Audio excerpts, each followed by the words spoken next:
Yeah, it's me, Matt. I'm here in Vegas. It's been a while since I did a video. Got out of open heart surgery. I thought I was ready to go after about 4 weeks, but I needed to recuperate more. Anyway, I've got a lot of videos I want to do about harness racing. And I was about to do a book review of Dr. K's Harness Racing Gold. It's going to end up being a two-parter though. I'll probably finish that up and I'll upload both parts soon. But right now, just to get back into the swing of things, I just want to do a quick video about TrackMaster ratings. I don't know if you ever noticed them. I don't even know if you use TrackMaster at the track that you bet. It's always been kind of confusing to me because here in Vegas, and I haven't actually been to a race book to bet harness racing since after the lockdown was lifted, and we were actually able to go to a casino without proof of vaccination. So for me, I don't know when that was. I don't remember. I remember it was Palace Station, which is a local casino. And here in Nevada race books, you always get the TrackMaster past performances. I don't know how they do it. Most of them look like they make them right here in Vegas. Although every now and then you get a program, it looks kind of slick. The Northfield program always looks like the program they'd use at the track, but I don't know that. It'd be interesting if anybody is paying attention to this video.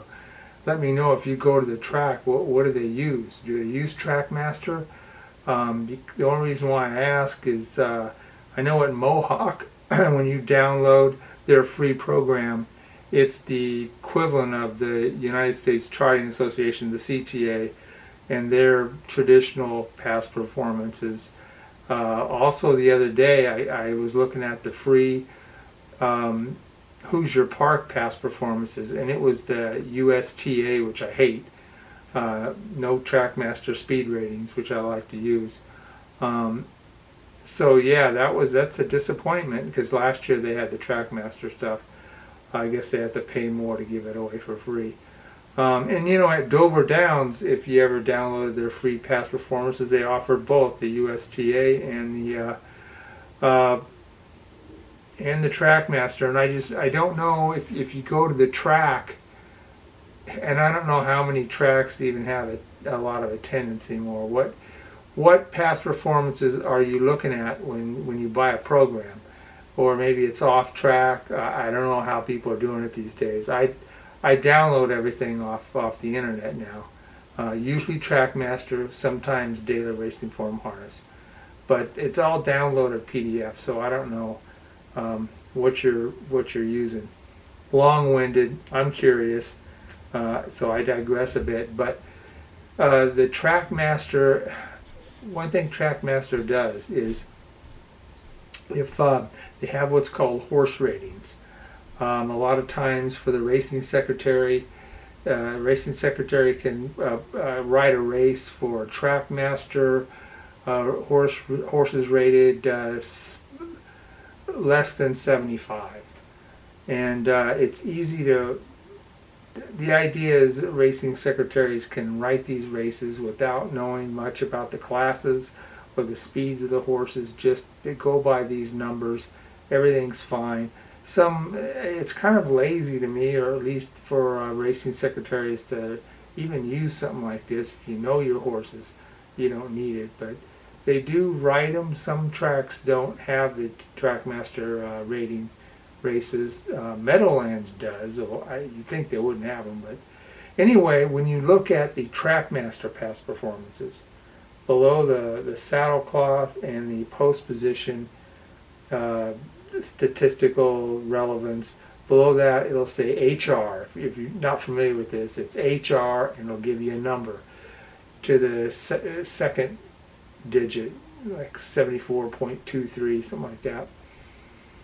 And what they do is TrackMaster takes the last 8 speed ratings, and then takes the top 4 fastest of the last 8 speed ratings and averages them. They don't say how they do the average. I imagine they just take the top 4, divide by 4, and that's the number. And they update it with every race that comes, that's completed for that horse.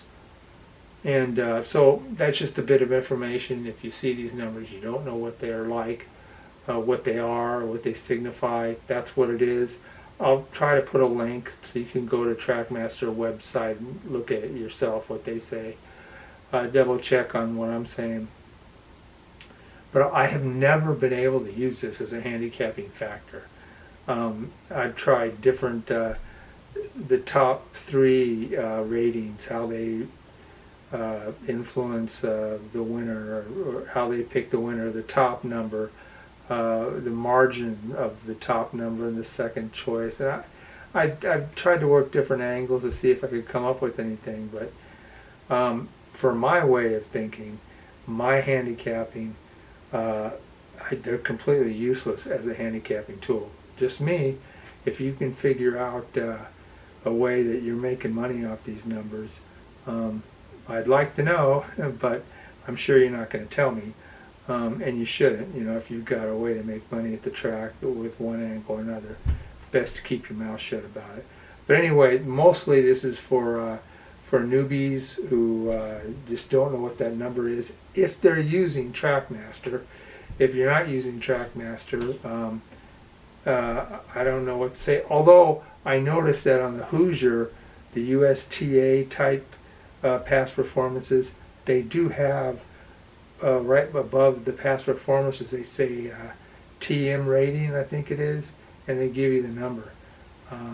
Even though it's not a TrackMaster past performances, which I think is interesting. I don't know if that's worth, for people who bet Hoosier and using the old style past performances, whether this is even something useful or not. I don't know. Anyway, let me know what you think.